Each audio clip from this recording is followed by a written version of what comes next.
මෙහිදී මම විස්තර කරන්න කැමති අධ්‍යක්ෂතුමා කියපු 247 ඇමතුම් මධ්‍යස්ථානය සහ ඊට අමතරව COVID-19 වැළැක්වීමේ ජාතික ක්‍රියාන්විත මධ්‍යස්ථානය මගින් ක්‍රියාත්මක කරන 1904 කියන කෙටි ඇමතුම් සේවය සහ ඊට අමතරව 1990 සුවසැරිය සේවය තුනම එකතු වෙලා ඒකට සම්බන්ධ වෙමින් සම්බන්ධීකරණය වෙමින් සිදුවෙන මේ ක්‍රියාවලිය ගැන ඔබට විස්තර කිරීමට මේක ඇත්තටම කෙටියෙන් කියනවා නම් කියන්න පුළුවන් COVID-19 වසංගතයට එරෙහිව ඩිජිටල් ක්‍රියාන්විතයක් විදිහටත් මේක පැහැදිලි කරලා කියනවා නම් දැන් ඔබට මතක ඇති මීට මාසයකට වගේ ඉස්සර ශ්‍රී ලංකාවේ පැවතුන තත්ත්වය රෝගීන් සංඛ්‍යාව ශීඝ්‍රයෙන් වැඩි වෙමින් පැවතුණා. ඒ වගේම රෝහල් වල ධාරිතාව ඉක්මවා යන මට්ටමට රෝගීන් සංඛ්‍යාව වැඩි වෙමින් ඔක්සිජන් අවශ්‍ය රෝගීන් සංඛ්‍යාව ශීඝ්‍රයෙන් වැඩි වෙලා තිබ්බා. ඒ වගේම මරණ සංඛ්‍යාවත් ඊට සමගාමීව වැඩි වෙමින් පැවතුණා. ඉතින් ඒ වගේ තත්ත්වයකදී අප සියලු දෙනාම වටහා ගත්ත සෞඛ්‍ය අමාත්‍යාංශය ඒ වගේම අනිත් සියලුම දෙනා වටහා ගත්තා මේ අවස්ථාවේදී ප්‍රතිකාර ඉක්මනින් අවශ්‍ය වෙන රෝගීන් ඒ කියන්නේ ජීවිත ගලවා ගන්න නම් ප්‍රතිකාර ඉක්මනින් අවශ්‍ය වෙන රෝගීන් ඉක්මනින් තෝරා බේරාගෙන ඔවුන් ප්‍රතිකාර සඳහා යොමු කිරීමේ අවශ්‍යතාවයත් ඒ වගේම රෝහල වලට ඇතුළත් වෙන්න බැරි රෝගීන්ට නිවෙස් වල ඉන්න අවස්ථාවේදී ඔවුන්ට අවශ්‍ය උපදෙස් පැහැදිලිව ලබා දීමේ වැදගත්කම. ඒ අරමුණ පදනම් කරගෙන තමයි අගෝස්තු මාසයේ මැද හරියේ මේ ක්‍රියාමාර්ගය ආරම්භ කරේ.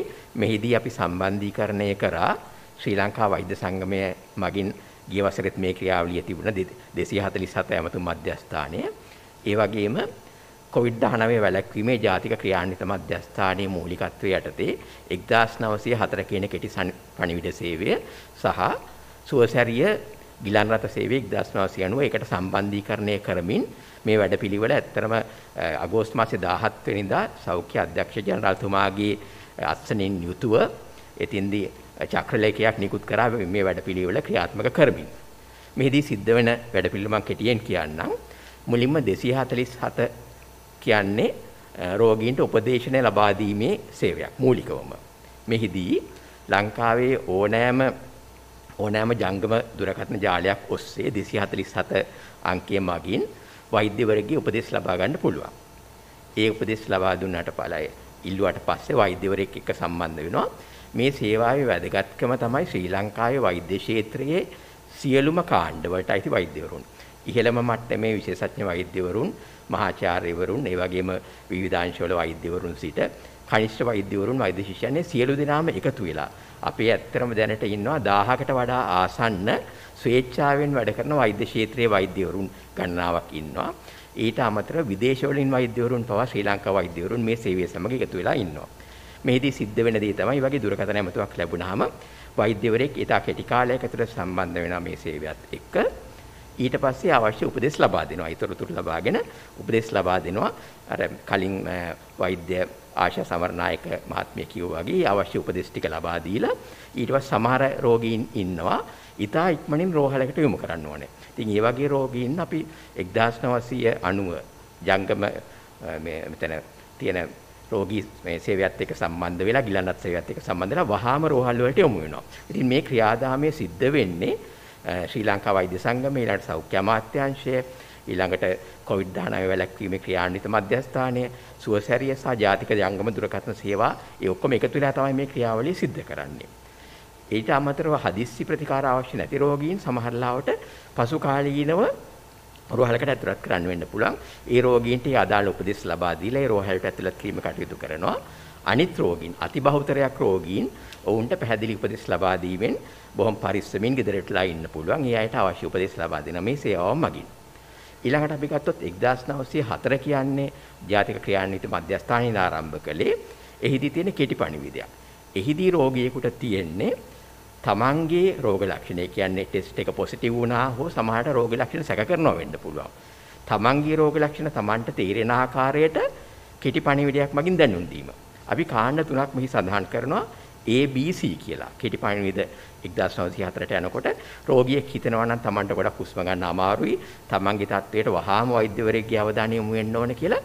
එතකොට ඒ කෙටි පණිවිඩය යවන්න ඕනේ A කියන අකුරෙන්, කැපිටල් A කියන අකුරෙන්. ඊට පස්සේ හිස්තනක් තියලා ජාතික හැඳුනුම්පත අංකය, ඊට පස්සේ ඉස්තනක් තියලා වයස. ඔය ටික දැම්මත් ඇති. ඊට පස්සේ කෙටි පණිවිඩය ලැබෙනවා මෙතන ජාතික ක්‍රියාන්විත මධ්‍යස්ථානයේ තියෙන දුරකථන ඇමතුම් මධ්‍යස්ථානයේට. රෝගියෙක් හිතනවා නම් මේ මොහොතේ වහාම ස්පිරිතාලෙට ඇතුළත් වෙන්න ඕනේ නැහැ. හැබැයි යම් මොහොතකට ඇතුළත් වෙන්න හැකියාව තියෙනවා නම් හොඳයි කියලා ඒතර B අකුර දාලා ඉවන්න ඕනේ. කෙටි පණිවිඩය 1904ට. රෝගියෙක් හිතනවා නම් මට ගෙදරින්ල ප්‍රතිකාර ගන්න පුළුවන් හැබැයි මට උපදෙස් ලැබුණොත් හොඳයි කියලා ඒතර C අකුර දාලා කෙටි පණිවිඩය යවන්න ඕනේ. C අකුරයි හිස්තැනයි ඒ ටික. මූලිකව අවශ්‍ය වෙන අකුර. එතකොට මේ පණිවිඩය වහාම ලැබෙනවා ඇමතුම් මධ්‍යස්ථානයේට.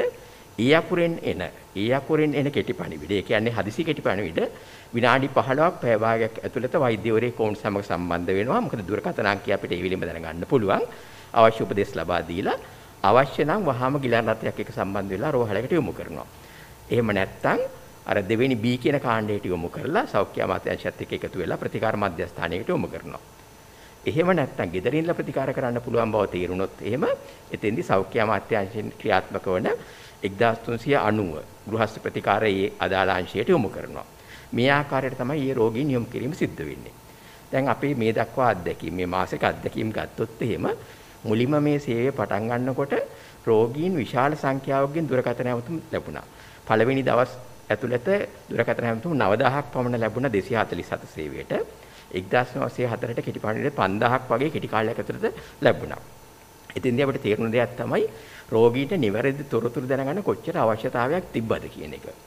ඒ වගේම අපි හිතේ දැකපු දෙයක් තමයි ඒ ඇමතුම් වලින් වැඩි ප්‍රමාණයක් හිත කලබලයටපත් වෙලා එහෙම නැත්නම් ඉක්මනින් ප්‍රතිකාර අවශ්‍ය වෙලා දුන්න ඇමතුම්. ඒවා ඊට පස්සේ ඇමතුම් සංසන්දනය කරාට පස්සේ උපදෙස් දුන්නාට පස්සේ එයින් යම් ප්‍රමාණයක් අපි දැක්කා වහාම රෝහල් වලට යොමු කළ යුතු තත්ත්වයේ අය කියන එක. හැබැයි මේ ලැබෙන දුරකථන ඇමතුම් විශාල ප්‍රමාණයෙන් සුළු ප්‍රමාණයක් පමණයි ඒ අවස්ථාවේදීම ඇතුළත් කළ යුතුව තිබ්බේ. ඉතින් මේ දක්වා අපිට හම්බෙලා තියෙනවා දුරකථන ඇමතුම් 50000ක් විතර. මේ 50000න් ගිලන් රථ සේවය සඳහා ඒ මොහොතේම යොමු කරන්න අවශ්‍ය වෙලා තිබ්බා ඇමතුම් 1000ක් පමණ මේ අවස්ථාවේම යොමු කරන්න වෙලා තිබ්බා. ඒ වගේම 1904 කෙටි පණිවිඩ සේවයටත් මේ වෙනකොට ඇමතුම් 40 ඒ කියන්නේ කෙටි පණිවිඩ 30000ක් 40000ක් පමණ ලැබිලා තියෙනවා. එයින් සිදුවෙන සේවයත් ඒ වගේ. ඊට අමතරව තව සිදුවෙන සේවයක් තමයි බස්නාහිර පළාතේ කොළඹ දිස්ත්‍රික්කයට අදාළව අර පල්ස් ඔක්සිමීටර් කියන එක ඔක්සිජන් බලන උපකරණය ලබා දෙනවා අවශ්‍ය නිවස් වලට. එහෙම ඒ උපකරණය නැත්නම් ඒක දැනට ශ්‍රී ලංකා වෛද්‍ය සංගමය සහ කොළඹ වෛද්‍ය පීඨය ඒ වගේම තවත් පරිත්‍යාගශීලීන් අපිට දීලා තියෙනවා මේ පල්ස් ඔක්සිමීටර්. ඒක බෙදා හැරීමේ කටයුතු සිදු වෙන්නේ ජාතික ක්‍රියාන්විත මධ්‍යස්ථානයෙන්. ඒ අවශ්‍ය රෝගීන් අඳුරගෙන ඔවුන්ට පල්ස් ඔක්සිමීටර් අවශ්‍ය නම් කෙටි කාලයකට දින 10කට ඒක ලබා දෙනවා. ඔවුන්ට ඒ කාලයක බලලා ඒතකොට අපිට ඒක පහසුවෙන් රෝගියාගේ තත්ත්වය අඳුරගෙන අවශ්‍ය නම් යොමු කිරීමක් කරන්න පුළුවන්. දැන් තත්ත්වය ගත්තාම දැන් කලින්ට වඩා අපිට හම් වෙන දුරකථන ඇතුළු ටික ටික වෙනස් වීගෙන එන බව පේනවා. මුලින් ගත්තාම අපි දැකපු එක දෙයක් තමයි නිවෙස්වල ආසාදනය ඉතා වේගයෙන් පැතිරීම පැවතුණා. ඒ කියන්නේ සමහරලාට එක දුරකථන ඇමතුමක් ලැබුණොත් එහෙම මේ දුරකථන ඇමතුමෙන් තියෙන්නේ එක පරීක්ෂණයකින් පොසිටිව් වුණ එක්කෙනෙක්. හැබැයි ඒ ගෙදර තුර සමහරලාට ආසාදනය පැතිරුණ 4 දෙනෙක් 5 දෙනෙක් ඊට වඩා වැඩි ගාණක් ඉන්න පුළුවන්. සාමාන්‍යයෙන් අපි දැකපු දේ තමයි ගෙදරක එක්කෙනෙකුට හැදුනොත් අනිත් හැමෝටම වගේ හැදෙනවා ඉතා වේගෙන් කියන එක. ඉතින් ඒ සඳහා අවශ්‍ය උපදෙස් අපිට දෙන්න ඕන. ඉතින් එතෙන්දී අපි දැකපු දෙයක් තමයි අපි අර පරීක්ෂණ දන වෙලා දකින්න සංඛ්‍යාව වගේ කීප ගුණයක් සමහරට 3 ගුණයක් 4 ගුණයක් වගේ රෝගීන් මේ අවස්ථාවේ සමාජයේ හිටියා කියන එක ඒ අවස්ථාව වෙනකොට. හැබැයි ඊට පස්සේ දැන් ටික ටික අපි දකිනවා මේ සංඛ්‍යාව අඩු වෙගෙන යනවා. දැන් ගෙවල් වල ඉන රෝගීන් සංඛ්‍යාව දැන් දෙකක් නැත්නම් එකක් මට්ටමට අඩු වෙගෙන ගිහිල්ලා තියෙනවා. ඒ වගේම අපිට හම්බ වෙන දුරකථන ඇමතුම් සංඛ්‍යාවක් දැන් මුලින් දවසකට 10 ගණක් හම්බෙලා දැන් සාමාන්‍යයෙන් හම්බ වෙන්නේ 1000කට අඩු සංඛ්‍යාවක් ටික ටික අඩු වෙගෙන යනවා. ඒ වගේම ඇමතුම් වල ස්වභාවයත් දැන් වෙනස් වෙලා යනවා. දැන් බොහෝ විට දැනෙන එකක් තමයි අර කලින් වෛද්‍ය ආශා සමරනායක මහත්මිය ඇහුව විදිහට පශ්චාත් කොවිඩ් රෝග ලක්ෂණ ගොඩක් අහනවා. දැන් ඒ කියන්නේ සමහර අය අහනවා හතිය තියෙනවා. එහෙම නැත්නම් මහන්සියක් දැනෙනවා, පපුරි දිනවා. ඒ කියන්නේ ඒගොල්ලන්ට දැන් හිතට කලබලයක් දැනෙනවා මේ දවස් 14 ඒ නිවාසයේ ඉන්න කාලේ අවසන් කරලා ඊට පස්සෙත් ඇයි මෙහෙම රෝග ලක්ෂණ දැනෙන්නේ කියන එක. ඉතින් එතෙන්දී අපි පැහැදිලි කරලා දෙනවා මෙන්න මේ හේතු නිසා මේක ඇති වෙන්න පුළුවන්. මෙහිදී කළ යුතු දේවල් කොහොමද මම කලින් ප්‍රකාශ කරා වගේ යන්න ඕන තැන් මොනවද මොන වගේ ප්‍රතිකාර ගත යුතුද ඒ වගේ මොකක් නිසාද මේක ඇති වෙන්නේ කියන දේ. ඒ බොහෝ දේවල් අර මේ රෝග ලක්ෂණ ඒ කියන්නේ දරුණු රෝග ලක්ෂණ නෙමෙයි බොහෝ දෙනෙකුට ඇති වෙන්නේ. ඒ කියන්නේ පොඩ්ඩක් ගියාම හති ගතියක් වැඩ කරන්න කම්මැලි ගතිය ඒ වගේ එන පැමිණිලි දැන් එහෙම දකින්න හම්බ වෙනවා ටිකෙන් ටික අර කලින් තිබ්බ තත්වයට වඩා. ඉතින් මේ අවස්ථාවල එහෙම දේවල් දැනගන්න හම්බ වුණාම ඒ අවශ්‍ය උපදෙස් දීලා ඒ තැන් වලට යොමු කරනවා. මේදී අපි දැකපු දෙයක් තමයි රෝගයේ මුල් අවස්ථාවේදී හොඳට පරිස්සම් වුණ. නැත්තම් එන්නත හොඳින් එන්නත් මාත්‍රා දෙකම අරගෙන කාලයක් ගත වුණා. හොඳින් පරිස්සම් වුණ වැදගත්ම දේ අපි දෙනවා වැදගත්ම පණිවිඩය තමයි හොඳින් විවේක ගන්න කියන එක. විවේක ගන්න කියන එක අදහස් වෙන්නේ නැහැ. එතකොට වෙලා නිසල්මොන්න ඉන්න කෙනෙක් හෙල්ලෙන්නේ නැතුව ඉන්න කෙනෙක් නෙමෙයි. විවේකයේ අතිශය වැදගත්. මම හිතන්නේ මේක බොහොම ලස්සනට පැහැදිලි කරා වෛද්‍ය ආශා කලින්. මොකද අර ඇඟේ ඔක්සිජන් ඩිමාන්ඩ් එක අඩු කරාට පස්සේ ඇඟේ සිදුවෙන ක්‍රියාවලිය කොහොමද අපිට පාලනය කරගන්න පුළුවන් වෙන්නේ. මොකද මේක පෙනහළුවට ප්‍රධාන බලපාන නිසා. ඉතින් විවේකයේ වැදගත්කම. හොඳින් වාතාශ්‍රය ලබා ගැනීමේ වැදගත්කම. ඒ වගේම හොඳින් දියර වර්ග ලබා ගැනීමේ වැදගත්කම. හොඳ පෝෂණයක වැදගත්කම. ඒ දේවල් හොඳින් කරපු අය. එහෙම නැත්නම් අර එන්නත් මාත්‍රා දෙක ගත්ත අය. ඒ අයට පසුව දැනෙන ওই ලක්ෂණ බොහොම අඩුයි. එහෙම නැත්නම් ඊටමත සුළු වශයෙන් තමයි දැනෙන්නේ. ඉතින් අර විවේකයේ කියන එක ගොඩක් වැදගත් දෙයක්. දැන් COVID-19න් පස්සේ අර සති දෙකෙන් පස්සෙත් මේ ගොඩක් අය සමහරලාට අර පරණ හිටපු ජීවිතේට ඒ විදිහටම එක මොහොතේම යන්න බලාපොරොත්තු වෙනවා ව්‍යායාම කරන්න දුවන්න මහන්සි වෙන්නේ වගේ. ඉතින් මෙතෙන් දෙන එක වාදයක් තමයි ක්‍රමක්‍රමයෙන් තමන්ගේ ජීවිතයට හුරු වෙන්න කියන එක. මොකද අර ඇඟ ඇතුලේ සිද්ධ වුණ ක්‍රියාවලිය නිසා ඒ ඇති වුණු දේවල් නැවත යටහතත්වයටපත් වෙන යම් කාලයක් ගත වෙන එකත් මම දැන් කලින් පැහැදිලිව විස්තර කරා. ඉතින් ඒක අපි දෙන එක පණිවිඩයක්. කියන්නේ විවේකීව ක්‍රමක්‍රමයෙන් තමන්ගේ ජීවිතයට යොමු වෙන්න යම් සංකූලතාවයක් තියෙනවා නම් වහාම දැනුම් දෙන්න කියන එක තමයි ප්‍රකාශ කරන්නේ. ඉතින් කෙටියෙන් කියනවා නම් මෙතන අපිට හොඳට පේනවා අපි සියලු දෙනාම එකතු වෙලා මේ කරපු ක්‍රියාදාමය නිසා ඇත්තටම යම් යහපත් ප්‍රතිඵලයක් තියෙනවා. ඒ කියන්නේ මේ සියල්ලෙකම එකතුව සංචරණ සීමාවන් පැනවීම, ඊළඟ ප්‍රතිශක්තිකරණය, ඊළඟට ජනතාවගේ දැනුම ක්‍රමයෙන් අවධානය ක්‍රමයෙන් වැඩිවීම, ඒ වගේම මේ සියලු ක්‍රියාමාර්ගවල එකතුව නිසා අපිට පැහැදිලිව පේනවා මේ தත්ත්වයේ පාලනයක් තියෙනවා කියන එක. ඉතින් මම හිතන්නේ මෙහිදී අප ඒ පාලනය කරගත්ත தත්ත්වය හොඳින්ම පාලනය කරගෙන නැවත මෙවැනි තත්ත්වයක් මතු නොවන බවට වග බලා ගැනීම ඉතාමත් වැදගත්. මහාචාර්යතුමනි මේ සේවාව දින 7ම ක්‍රියාත්මක වෙන පැය 24 පුරාම දින 7ම දීප ව්‍යාප්ත සේවාවක්ද? පැය 24 පුරාම ක්‍රියාත්මක වෙනවා දීප ව්‍යාප්තව. ඕන අවස්ථාවක රෝගියෙකුට කෙටි පණිවිඩයක් එවන්න පුළුවන්. කෙටි පණිවිඩයක් එවුවොත් මේ 1904ට විනාඩි 15ක් පැය භාගයක් ඇතුළත දුරකථන ඇමතුමක් ලැබෙනවා. ඒ කාණ්ඩයට අයිති නම් B කාණ්ඩයට නම් පැය 24ක් ඇතුළත ඔවුන්ට සේවාව ලබා දෙනවා. 247ට දුරකථන ඇමතුමක් ගත්තොත් ඒ කිටා සාමාන්‍යයෙන් ගත්තොත් විනාඩියක් දෙකක් ඇතුළත ඒ දුරකථන ඇමතුමත් එක්ක වෛද්‍යවරයෙක් සම්බන්ධ වෙලා අවශ්‍ය උපදෙස් ලබා දෙනවා. ඒ විතරක් නෙමෙයි අපේ මම කලින් කිව්වා වගේ අර සියලුම කාණ්ඩවල වෛද්‍යවරුන් අපේ ඉන්න නිසා සමහර වෙලාවට මේ දුරකථන ඇමතුමෙන් ගන්න ඒ රෝගියා විස්තර සාකච්ඡා වෙන WhatsApp සමූහයන් තුල වෛද්‍යවරුන්ට සීමා වුණා.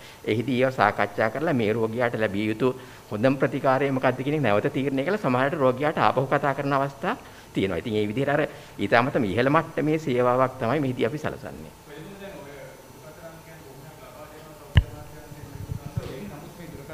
ප්‍රතිචාරය දක්වන ජනතාව නම් කියන්නේ වෙනම කතාවක්. මේ දුරකථන වලට කතා කරන්න අවස්ථාවක් ලැබෙන්නේ නැහැ කියන කාරණාව. මේ සම්බන්ධයෙන් ඔබතුමාට දෙන්න තියෙන පණිවිඩය මොකද්ද? ඔව් මෙහිදී දැන් ඇත්තටම ඔය ප්‍රශ්නේ තිබුණා. ඔය ප්‍රශ්නේ නිසාම තමයි අගෝස්තු 17 වෙනිදා අධ්‍යක්ෂක ජනරාල්තුමාගේ ඒ අත්සනින් යුතුව චක්‍රලේඛයේ නිකුත් වෙන්නේ. මොකද සියලු දෙනාම එකතු වෙලා මනා සම්බන්ධීකරණයෙන් මේක කරන්න ඕන කියන එක. දැන් 1904 කියන කෙටි පණිවිඩ සේවාව ආවෙත් ඒ නිසාමයි. මොකද කෙටි පණිවිඩයක් ආවට පස්සේ ඒ පණිවිඩය අනිවාර්යයෙන්ම එනවා. ඒ කියන්නේ ඒක මේ අදාළ තැනට පණිවිඩය අනිවාර්යයෙන්ම එනවා. ඒ හරි ක්‍රමයට යවුවා නම්. ඒ වගේම ඒ පණිවිඩය ආවට පස්සේ විනාඩි 15ක් ඇතුළත ඒ පණිවිඩයට පණිවිඩයේ ප්‍රතිචාර දක්වන්න ක්‍රමයක් අපේ තියෙනවා. මොකද පැය 24 පුරාම ජාතික මධ්‍යස්ථානයේ වෛද්‍යවරුන්, ජ්‍යෙෂ්ඨ වෛද්‍යවරුන්, ඒ වගේම කනිෂ්ඨ වෛද්‍යවරුන්, වෛද්‍ය ශිෂ්‍යයන් සියලු දෙනාම පැය 24 පුරාම සේවය කරනවා. ඒක නිසා ඒ කාණ්ඩේන හැම ඇමතුමටම ඒ මොහොතේම ප්‍රතිචාර ලැබෙනවා. B කාණ්ඩේව පැය 24ක් ඇතුළත. අර දෙවෙනි ප්‍රශ්නය දැන් 247 සේවාව ගත්තොත් එහෙම සාමාන්‍යයෙන් අපේ දත්ත තියෙනවා. සාමාන්‍යයෙන් විනාඩියත් විනාඩි දෙකක් ඇතුළත. විනාඩියත් විනාඩි දෙකක් ඇතුළත කාලයක් තුළ ප්‍රතිචාර ලැබෙනවා සාමාන්‍යයෙන්. ඒ වගේම ප්‍රතිචාර දක්වීමේ ප්‍රතිශතය 80ට වැඩි. මේ දක්වා දෙකටම 80ට වැඩි. යම් ප්‍රමාණයක් තියෙන්න පුළුවන් දුරකථන ඇමතුම් මිස් වෙන ප්‍රමාණයක් තියෙන්න පුළුවන්. දැන් අපි ගාව වැඩපිළිවෙලක් තියෙනවා. ඒ ඇමතුම් අඳුනගෙන ඒවට නැවත ආපහු කතා කරන්න. කෝල් බෑක් කරන්න හැකියාව තියෙනවා. ඒ නිසා අපි ලොකු මේ සෑහෙන දුරට මේක ආවරණය කිරීමක් කරලා තියෙන්නේ. මම හිතනවා ඔබට ඒක try කරලා බලන්න පුළුවන් අවස්ථාවක 247ට නම් කතා කරන්න තියෙන්නේ ඕනෑම ජංගබන්ධකත ජාලයකින්. 1904ට තියෙන්නේ කෙටි පණිවිඩයක් යවන්න. ඒ අකුර දාලා ඊට පස්සේ හිස්තැනක් තියලා ජාතික හැඳුනුම්පත් අංකය දාලා හිස්තැනක් තියලා වයස ඊට පස්සේ හිස්තැනක් තියලා අවශ්‍ය නම් ඇඩ්‍රස් එක දාන්න පුළුවන්. ඒවා අවශ්‍ය නැහැ ඇත්තටම. මූලික ටික දැම්මත් ඇති. එහෙම දෙකුත් තියෙනවා. ස්වයං ප්‍රතිකාර ක්‍රමිකුත් තියෙනවා. ඒ කියන්නේ දැන් රෝගියා මේකත් එක්ක සම්බන්ධ වෙලා ඉන්න අවස්ථාවේදී අපි අර කලින් පටිගත කර අවවාද මාලාවක් ඒ අවස්ථාවේ ලබා දෙනවා. එහෙම දෙයක් තියෙනවා. ඊට පස්සේ දැන් SMS මගින් මේ සඳහා මුලින් කෙටි පණිවිඩ එවපු අයට නැවත SMS මගින් නැවත පණිවිඩය ආවනම් මෙන්න මේ විදිහට තමයි ඔබ සිටිය යුත්තේ. ඒ ආකාර සම්බන්ධ වීමකුත් කරනවා. කියන්නේ අපි ආකාර ගණනාවකින් කවර් කරනවා. මොකද මේක අර ඔබ කියපු දේ වෙන්න පුළුවන් යම් ආකාරයකට. ඒක නිසා ආකාර ගණනාවකින් මේක ආවරණය කරනවා. රෝගීන්ට උපරිම සේවය ලැබෙනවා කියන එකට. මහාචාර්යතුමනි ඔබතුමා කොළඹ විශ්වවිද්‍යාලයේ මේ අධ්‍යාපනය සම්බන්ධ මහාචාර්ය කෙනෙක් නිසා මම මේ ප්‍රශ්නේ අහන්නේ. මේ දවස්වල සාමාන්‍ය සමාජය තුළ මතයක් තියෙනවා. එන්නත් ලබා ගත්තට පස්සේ නාන්න එපා නාන්න හොඳ නැහැ ටික දවසක් යනකම්. කොවිඩ් ආසාදනය වෙලා නම් ඔබ ඉන්නේ නාන්න එපා. සමහරවිට කොවිඩ් ආසාදනය වෙලා සනීප වෙලා තියෙන හැබැයි ගෙදර ආපු ගමන් ටික දවසක් යනකම් නාන්න එපා කියලා. මේ කතාවේ සත්‍යයක් තියෙනවා. ඔබට බොහොම ස්තුතියි මේ ප්‍රශ්නේ අහපු එකට. අපිට අපෙන් දැන් අහන ප්‍රශ්න වලින් එක ප්‍රධාන ප්‍රශ්නයක් තමයි නාන්නද කියන එක. ඉතින් සමහරලාට අප පුදුමයටපත් වෙනවා. සමහරලාට දවස් 21කින් එහෙම නැත්නම් මාසෙකින් නාලා නැහැ. සමහරට නාලා නෙමෙයි ඇඟ හොදලත් නැහැ. ඉතින් මං හිතන්නේ ඕකාර ඒ මතේ හරියට තියෙනවා. මං දන්නේ නැහැ ඇයි හේතුව කියන එක. ඒ කියන්නේ කොවිඩ් හැදුනොත් හරි එන්නත ගත්තොත් නාන්න එපා ඇඟ හොදන්න එපා කියලා මතයක් තියෙනවා. ඉතින් කිසිම විද්‍යාත්මක වෛද්‍ය විද්‍යාත්මක පොතක නැහැ මේ ශ්වසන ආබාධයක් හැදුනත් මොන දෙයක් හැදුනත් එහෙම නෑවා කියලා එකකින් නියුමෝනියා හැදෙනවා කියලා කිසිම පොතක නැහැ. ඒ වුණාට මේ මතේ හරියට තියෙනවා. මං හිතන්නේ අර මරණ සංඛ්‍යාවත් වැඩි වීමත් එක්ක නියුමෝනියා හැදෙනවා කියන කතාවත් එක්ක ආපු මතයක් වෙන්න ඇති. සාමාන්‍යයෙන් අපේ ශ්‍රී ලාංකික සංස්කෘතියේත් මතයක් තියෙනවානේ නෑවහම පීනස වැඩි වෙනවා. ඒ වගේ දේවල්. ඉතින් ඒක අර මං හිතන්නේ නැවතත් මේ ආශා මේ සමරනායක වෛද්‍යතුමිය කිව්වා අර සමහර අයට ඒ කියන්නේ පොඩි හතිය වගේ තියෙන කට්ටියට එහෙම පොඩි ප්‍රතික්‍රියාකාරීත්වයක් දක්වන්න පුළුවන් කියලා. ඒකට අර පොඩ්ඩක් සෙම වැඩි වෙනවා වගේ දැනෙන්න පුළුවන්. හැබැයි ඒකෙන් අදහස් වෙන්නේ නැහැ නියුමෝනියා තත්ත්වයක් ඇති වෙනවා කියන එක. ඊටා වැදගත් පණිවිඩයක් තමයි අර මං කලින් කියපු මේ ආහාර හොඳින් ගන්න, විවේකීව සිටින්න, වාතාශ්‍රය ලබා ගන්න, දියර වර්ග ලබා ගන්න, ඊළඟ එක පිරිසුදුව සිටින්න. අතිශය වැදගත්. මොකද දැන් සමහරවිට අපි චර්ම රෝග පවා දකින්න. අපි ඉන්න චර්ම රෝග විශේෂඥයෝ දකින්නවා. සමහර චර්ම රෝග පවා මේක නිසා ඇති වෙන්න පුළුවන් කියලා. පිරිසුදුව සිටීම අතිශය වැදගත්.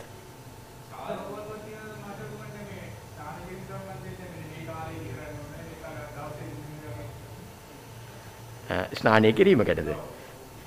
එහෙම දෙයක් ගැන නම් ඇත්තටම නැවත විද්‍යාත්මක මේ පත්‍රිකාවල පරිශන නම් මොන වෙලාවෙද දාන්න කියන එක එහෙම දෙයක් නැහැ. අපි ඉතින් අපේ විශ්වාසයක් තියෙනවානේ, හිතේ විශ්වාසයක් තියෙනවානේ. ඉතින් ඒවටත් ගරු කරන්න ඕනේනේ. ඒක නිසා දවල් වෙලාවට මේ පොඩ්ඩක් රස්නේ වෙලාවට නෑවම පිටර හිතේ බයකුත් නැහනේ. එහෙම හරි කියන්න තියෙන පණිවිඩය තමයි මේ පිරිසුදුව සිටින්න කියන එක. ප්‍රශ්න කියන්නේ එහෙම ඇත්තටම ප්‍රශ්නයක් නෙමෙයි. ඒක අර මේ මං හිතන්නේ මට වඩා හොඳට පැහැදිලි කරා වෛද්‍ය ආශා මහත්මිය. එතන අර එහෙම මේ ඒ වගේ වුණාම ඒ වෙලාවට පොඩ්ඩක් දැනෙනවා. ඒ ඇරෙන්නේ ඒක අහිතකර තත්වයක් නෙමෙයි. මේ අවස්ථාවේ පොඩ්ඩක් දැනෙනවා අර කලින්ට වඩා සෙම බුරුල් වෙනවා කිව්හුන් යනවා වගේ දැනෙන්න පුළුවන්. හැබැයි හැමෝටම නෙමෙයි. අර පීනස තත්ත්වයේ තියෙන කටියට එහෙම වෙන්න පුළුවන්. ඉතින් මේ හානියක් නම් ඇති වෙන්න විදිහක් නැහැ.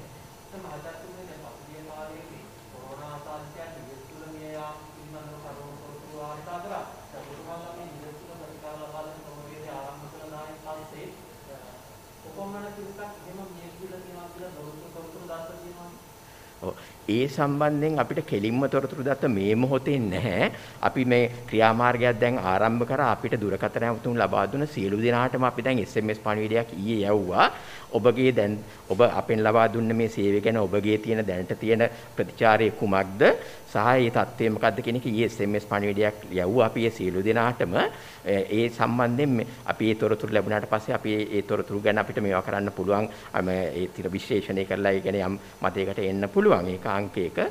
අංක 2 අපි කියවනේ අර 1990ත් එක්ක ඇම්බියුලන්ස් එක කරන මේ ගිලන් රථ සේවය. ඒ ගිලන් රථ සේවයෙන් රෝගීන් අරන් ගියාම දැන් උතන මරණ වර්ග 3ක් ගැන කතා කරනවානේ. රෝහලේ සිදුවෙන මරණ, ඊළඟට ගිලන් රථේ රෝහලට ගෙනියාම දක්වා සිදුවෙන මරණ, ඊළඟ ගෙදරදී සිද්ධ වෙන දේවල්. ඉතින් ඕකෙන් දැන් අපි මේ දක්වා කරලා තියෙනවා මේ 247න් ගිලන් රට 1000කට ඒ කියන්නේ වාර 1000ක් විතර වගේ රෝගීන් රෝහලට ඇතුළත් කරලා තිනවා. ඒ 1000න් එකක්වත් අර ඇම්බියුලන්ස් එක ගෙනියාම ඒ කාලේ ඇතුළත සිදු වුණ මරණයක් වාර්තා වෙලා නැහැ. ඒක අපිට විශ්වාසයෙන් කියන්න පුළුවන්. මොකද එහෙම දෙයක් සිද්ධ වුණා නම් ගිලන් රට සේවයෙන් අනිවාර්යෙන් මේ ගැන පරීක්ෂණයක් කරනවා. ඉතින් එතකොට අපිට මේ දක්වා කියන්න තියෙන හොඳ දේවල් තමයි. හැබැයි මෙහෙම දෙයක් තියෙනවා. ඒ කියන්නේ දැන් මේකේ සාමාන්‍ය මේ වගේ වසංගත තත්වයක මුලින් රෝගීන් සංඛ්‍යාව වැඩි වෙනවානේ. ඊට පස්සේ තමයි මරණ සංඛ්‍යාව වැඩි වෙන්නේ. ඒත් රෝගීන් සංඛ්‍යාව අඩු වෙන්න පටන් ගන්න සෑහෙන කාලයකට යම් කාලයකට පස්සේ තමයි මරණ සංඛ්‍යාව අඩු වෙන්න ගන්නේ. දැන් අපි දකිනවා මරණ සංඛ්‍යාව අඩු වීමක්. ඒකට හේතුව තමයි රෝගී ඇති වෙලා යම් කාලයකට පස්සේ යම් පිරිසකට පමණ සංකූලතාවය ඇති වෙන්නේ. ඒ නිසා තමයි අර රෝගීන් සංඛ්‍යාව ඒ රැල්ලට පස්සේ තමයි මරණ රැල්ල එන්නේ. ඒක අඩු වීමත් වැඩිවීමත් ඒක තමයි ඉන්නේ. ඉතින් අපි දැන් ටික ටික දකිනවා මේ සංඛ්‍යාව අඩු වෙන එක. ඉතින් කොහොම වුණත් රටේ ස්වභාවය තමයි යම් සංඛ්‍යාවක් නිවෙස්වල මේ යම් කොහොමදත් සිද්ධ වෙනවා. ඉතින් දැන් අපි විශ්වාස කරනවා අපි ලබා දෙන සේවය නිසා මේ සංඛ්‍යාව අඩු වීමට සෑහෙන හේතු වෙලා තියෙනවා කියන එක. මොකද එකක් තමයි අපි පැහැදිලිව ඔය අපේ ප්‍රශ්න කීපයක් තියෙනවා අහන ප්‍රශ්න කීපයක්. කියන්නේ ඔබේ දැන් තියෙන රෝග ලක්ෂණ මොනවාද? හුස්ම ගන්න අපහසුතාව තියෙනවද? පොඩ්ඩක් මහන්සි වෙනකොට ඒ කියන්නේ යන්තම් මොන හරි දෙයක් කරොත් දැනුණාද හුස්ම ගන්න අමාරුවක්? ඒකට ඔබේ සංකූලතාව තියෙනවද? දිය වැඩියා තියෙනවද? ඒ ඔක්කොම කරුණු එකතු කරලා ශායනික තීරණයක් තමයි අපේ විශේෂඥවරුන් ගන්නෙ. ඉතින් මේ තීරණය බොහෝ දුරට නිවැරදි තීරණයක්. ඒ විතරක් නෙමෙයි උන්ට ඕනේ අවස්ථාවක ආපහු කතා කරන්න පුළුවන්. එක සැරයක් කතා කරපෙන අපි කියන හැම වෙලේම ආය මොනවා හරි දෙයක් වුණොත් මෙන්න මේකට කතා කරනවා. අපි උපදේශ ටික දෙනවා. ඒ කියන්නේ දැන් ඔබට කිසි ප්‍රශ්නයක් නැහැ මේ වෙලේ තත්ත්වය. හොඳයි. හැබැයි මොනම හේතුවක් නිසා හෝ හුස්ම ගන්න අපහසුතාවයක් දැන්නොත් පල්ස් ඔක්සිමීටර් එක තියෙනවා නම් වැඩි ගොඩක්ම ලේසියි අපිට ඒගොල්ලන්ට බලා ගන්න පුළුවන්. දැනුණොත් වහාම කතා කරන්න 247ට එහෙම නැත්නම් 1904ට වහා කෙටි පණිවිඩයක් එවන්න කියන ඒ දේවල් අපි දීලා තියෙන්නේ. ඉතින් මම හිතන්නේ ඔක්කොම එකතු වුණාම අපිට ඉතිරි අනාගතයේ මේ ප්‍රතිඵල බලා ගන්න පුළුවන් වෙයි.